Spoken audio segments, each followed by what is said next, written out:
बच्चों बच्चों तो हमने पढ़ लिया था सेट के बारे में। ठीक है।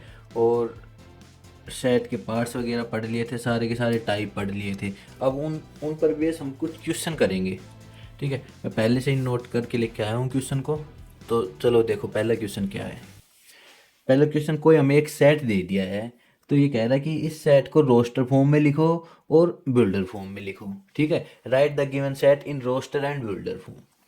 तो रोस्टर फॉर्म में मैंने पहले भी बताया था क्या क्या होता है कि उनमें या तो हम ब्रैकेट से अलग कर देते हैं सेट के एलिमेंट को, या फिर पेयर में लिख देते हैं, या इनमें करली ब्रैकेट में सेट के एलिमेंट को लिख देते हैं। और एक दो कंडीशन और थी कि सेट, जो भी सेट हम लिखते हैं ना, तो उसमें ना उसके एलिमेंट रिपीट नहीं होने चाहिए। ये बात ध्यान रखना कि एलिमेंट क्या नहीं होने चाहिए, रिपीट नहीं होने चाहिए। लेकिन उसके मेंबर है ना आगे पीछे हो सकते हैं, उससे हमें फर्क नहीं पड़ता है। तो कोई सेट ए है हमारे पास।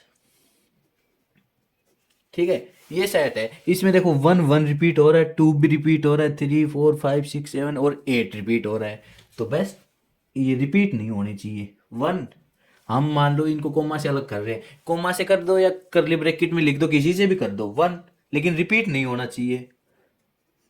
To, three, four, five, six, seven, eight, ये हमारे पास सेट हो गया इन रोस्टर फॉर्म। अगर ये आगे पीछे लिखा हो उससे भी फर्क नहीं पड़ता, जैसे एक चार तीन दो पाँच आठ सात छः, ये भी सही है और ये भी सही है। मतलब कोई कहीं पे कहीं पर भी लिख सकते हैं, उससे हमें कोई दिक्कत नहीं है। बस रिपीट नहीं होने चाहिए और उनको कोमा से या इनसे अलग अलग अलग कर दो, इनको कोमा से।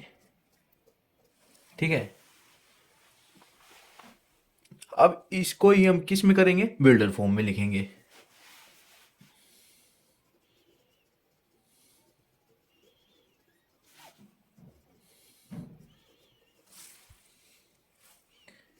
बिल्डर फॉर्म में मैंने क्या बताया था, सेट के एलिमेंट को हम किसी प्रॉपर्टी से लिख देते हैं और उस प्रॉपर्टी में सिर्फ और सिर्फ उसी सेट के एलिमेंट आए, ना कि और भी एक्स्ट्रा आए। तो कोई ए सेट है, इसको मान लो एक्स से लिख दिया, x such that x belong to natural number कर दो, और and x less than equal to eight. ठीक है, तो ये कोई प्रॉपर्टी से लिख दिया है मैंने कि x नेचुरल नंबर में बिलोंग कर रहा है और 8 से कम है। अब इसमें कौन कौन से एलिमेंट आ गए, एक से लेके 8 तक एलिमेंट आ गए। ये बिल्डर फॉर्म बना दी। नेक्स्ट क्वेश्चन देखो, the number of non empty subset of, इसके इसके हमें सबसेट बताना है। ए बी सी कोई सेट है हमारे पास, उसके सबसेट बताना है। तो कितने सबसेट होंगे, सबसे पहले तो ये बताओ इसके टोटल नंबर ऑफ सबसेट कितने रहेंगे।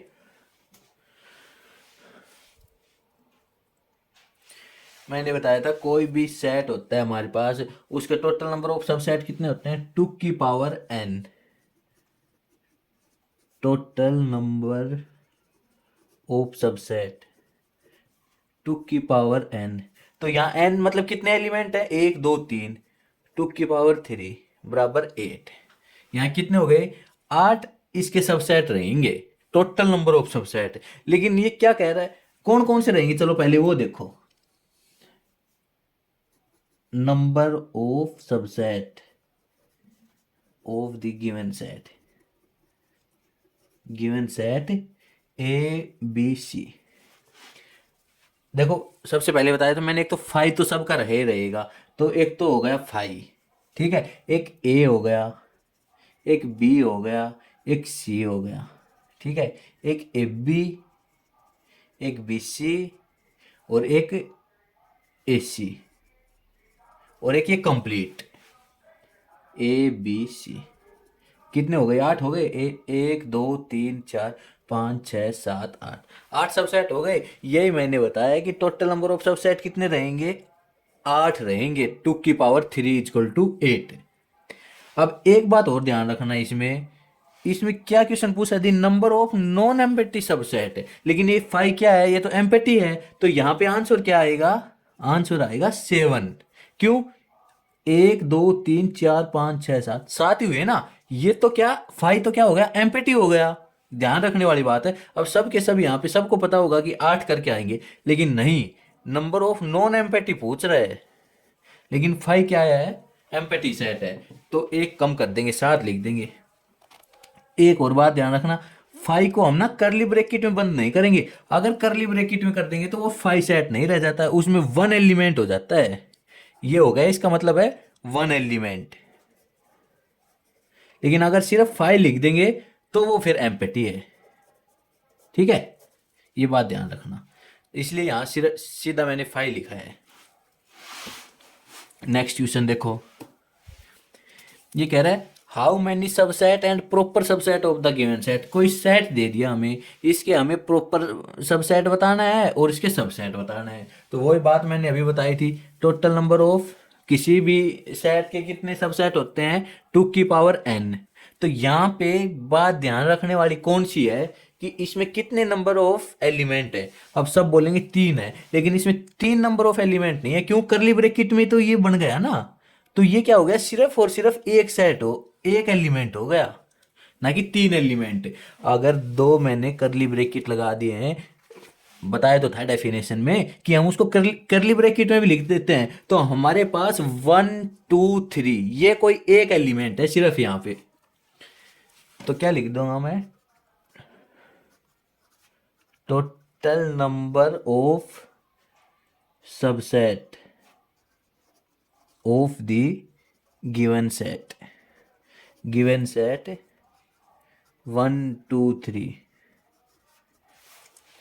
सिर्फ एक एलिमेंट है, तो 2 की पावर 1 इज इक्वल टू 2। कौन कौन से होगा अगर पूछूं तो मैं इसके सबसेट, सिर्फ 5 होगा, और एक क्या हो जाएगा 1 2 3। सिर्फ ये दो सबसेट रहेंगे। अगर प्रॉपर सबसेट पूछूं तो मैं कितना हो जाएगा, इसमें प्रॉपर सबसेट बता रखा है, जो उसके सबसेट रहेंगे ना उसमें से -1, total number of proper subset 2 की पावर n -1, 2 माइनस में 1 बराबर 1। कौन सा, सिर्फ 5 इसका प्रॉपर सबसेट रहेगा। क्यों, ये तो रहे नहींगा, अगर ये हो जाएगा तो वो फिर प्रॉपर सबसेट रहे नहींगा। प्रॉपर सबसेट की डेफिनेशन यही तो थी, A is the proper subset of B, मतलब बी में कोई एक ऐसा एलिमेंट होना चाहिए जो ए में नहीं हो। लेकिन अगर हम ये ले लेंगे इसका सबसेट, तो ऐसा तो कोई एलिमेंट बचा ही नहींगा इसमें जो इसमें ना हो, सेम हो जाएगा ये तो, इसलिए -1 कर देते हैं प्रॉपर सबसेट में। अब देखो, ये एक बढ़िया क्वेश्चन है, ये कह रहा है इनमें से कौन कौन से ट्रू हैं, कौन कौन से फॉल्स हैं। ठीक है, फर्स्ट क्वेश्चन देखो, फर्स्ट देखो, ये कह रहा है कोई सेट है ए, ये इसमें सब, ए इज द सबसेट ऑफ इस सेट का, क्या ये ट्रू है, ट्रू, ट्रू नहीं है ये। क्यों ट्रू नहीं है, इसमें कौन सा एलिमेंट है, ए एलिमेंट है, तो ए इसमें कंटेन कर रहा है, इसमें ए तो कंटेन नहीं कर रहा। इसमें क्या कंटेन कर रहा है, करली ब्रैकेट ए, ये वाला सेट कंटेन कर रहा है, ना कि इसमें ए कंटेन कर रहा है। तो ये फॉल्स हो गया, ये इसमें कंटेन नहीं कर रहा है। कभी सोचो ना कि ये इसमें कंटेन कर रहा है। अब देखो, बिलोंग, अगर बिलोंग की बात करते हैं तो हम वो मतलब कंप्लीट उसको एक ही मानते हैं। अगर सबसेट की बात करते हैं तो उसमें कौन कौन से एलिमेंट है उनकी बात करते हैं। अब ये इसमें बिलोंग कर रहा है, अब इस कंप्लीट की बात हो गई है। क्यों, ये बिलोंग है, यहाँ पे क्या था, सबसेट है। तो ए कोई सेट है, ये कह रहा है इसमें बिलोंग कर रहा है, तो ए यू क्यू इसमें है, ए यू क्यू इसमें है, तो ये ट्रू हो गया। फिर सबसेट की बात आ गई, सबसेट की बात आ गई तो मतलब सेट के एलिमेंट की बात आ गई। एलिमेंट इसमें कौन कौन सा है, ए और बी है, ए और बी इसमें है, कंटेन कर रहे हैं, बी तो कंटेन कर रहा है, लेकिन ए इसमें कंटेन नहीं कर रहा है, ए कंटेन नहीं कर रहा है, लेकिन ये सेट है कोई, ये कंटेन कर रहा है कंप्लीट, तो ये फॉल्स हो गया। यहाँ पे अब फिर बिलोंग की बात आ गई, बिलोंग की बात आ गई तो कंप्लीट सेट आएगा, ना कि इसके एलिमेंट आएंगे। तो कंप्लीट सेट इसमें बिलोंग कर रहा है, ए और बी इसका करली ब्रैकेट, ये इसमें बिलोंग नहीं कर रहा, तो ये फॉल्स हो जाएगा। सिर्फ ये ट्रू होगा। इसमें देखो 5 है, फाइव कह रहा है बिलोंग कर रहा है इसमें, इसमें आपको फाइव दिख रहा है कहाँ पे? फाइव इसमें नहीं है, तो ये फॉल्स हो जाएगा। फाइव यूं की यूं मिलना चाहिए तो वो बिलोंग करेगा, लेकिन फाइव सबका सबसेट होता है, तो ये सीधी सी बात है, ये इसका सबसेट होगा। ट्रू। ये मैंने आपको बताया ही था। ये तो इसमें तो एम्पैथी है, एम्पैथी सब में सबका सबसेट होता है, लेकिन अगर उसको करली ब्रैकेट में लिख दिया तो उसका मतलब हो गया उसमें एक एलिमेंट है, इसमें वन एलिमेंट है फाइव, तो इसका मतलब फाइव इसमें कंटेन नहीं कर रहा है, इसमें तो ए बी सी ही कंटेन कर रहे हैं, ना कि फाइव ये वाला एलिमेंट। तो ये भी फॉल्स हो गया, सिर्फ ये ट्रू होगा। ठीक है, अगर कुछ समझ में ना आए तो बता देना। और क्वेश्चन देखो, ये कह रहा कोई सेट ए दे दिया जो ये है, बी सेट दे दिया और सी दे दिया, तो हमें A union B intersection C ये निकालना है। देखो, इसको दोनों तरीके से निकाल सकते हैं, एक तो पहले ए यूनियन बी निकालूं, फिर उसका इंटरसेक्शन सी निकालूं, या फिर मैंने आपको एक फॉर्मूला भी बताया था, पढ़ाया था तब, A union B intersection C किसके बराबर होगा? A intersection C union A intersect B intersection C, B intersection C. दोनों तरीके से निकाल के दिखाता हूँ, पहले इसी से देख लो। ए और सी का इंटरसेक्शन निकालेंगे, ए और सी, इन दोनों में क्या क्या कॉमन है बताओ? वन कॉमन है दोनों में, 1 2 3 4 5, ये सेट हो गया। इसका इंटरसेक्शन किसके साथ? 3 4 6। वन कॉमन है दोनों में, नहीं है। टू है, नहीं है। थ्री है तो थ्री लिख दिया, फोर है फोर लिख दिया, सिक्स सिक्स नहीं है तो इसको छोड़ दो। अब B intersection C, B 2 4 6 intersection C 3 4 6, दोनों में कॉमन क्या क्या है? टू नहीं है, थ्री नहीं है, फोर और सिक्स है, तो फोर और सिक्स कर दिया। अब दोनों का यूनियन निकाल देंगे, 3 4 का यूनियन, 4 और 6 का। तो यूनियन कैसे निकालते हैं? एक तो दोनों में जो एलिमेंट है वो, और कॉमन सिर्फ एक बार लिखे जाएंगे, तो 3 4 और 6, ये आंसर हो गया। अगर इससे निकालना हो आपको, सबसे पहले क्या निकालेंगे? A union B, A union B मतलब जो दोनों में है वो, और जो कॉमन है वो सिर्फ एक बार है। A union B, 1 2 3 4 5 6, A union B निकल गया। अब इंटरसेक्शन सी, इंटरसेक्शन सी 3 4 और 6, अब दोनों में कॉमन बता दो क्या है? वन नहीं है, टू नहीं है, थ्री बिल्कुल, फोर फोर नहीं है, फोर भी कॉमन है, और सिक्स, दोनों से सेम आंसर आया, 3 4 6 3 4 6। ठीक है, अब लास्ट क्वेश्चन और देखो।